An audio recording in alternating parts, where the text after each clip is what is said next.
Pesan mengejutkan pengantin baru yang ditemukan tewas diduga akhiri hidup.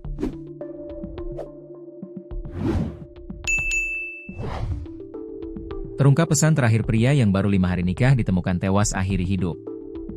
Jasad pengantin baru ini ditemukan di belakang rumah orang tuanya di Buton Tengah pada Minggu, 25 Mei 2025. Ternyata sebelum ditemukan meninggal, pria ini sempat menyampaikan pesan kepada adiknya.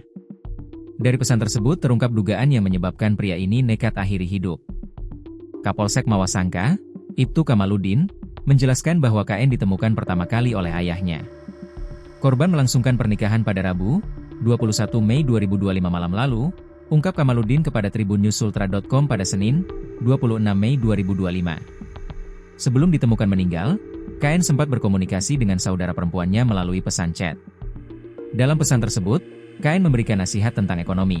Silakan kamu cari uang banyak-banyak, adekku, supaya orang lain menghargai kamu, kata Kamaludin, mengutip isi pesan tersebut. Menurut keterangan saksi yang diperiksa, pernikahan KN terbilang singkat dan tidak direncanakan dengan matang. Diduga korban mengalami tekanan psikologis dan gangguan emosional setelah menikah, serta tekanan mental untuk menjalani kehidupan rumah tangga, tambah Kamaludin. Penyelidikan lebih lanjut masih dilakukan oleh pihak kepolisian untuk mengungkap penyebab pasti dari kematian KN.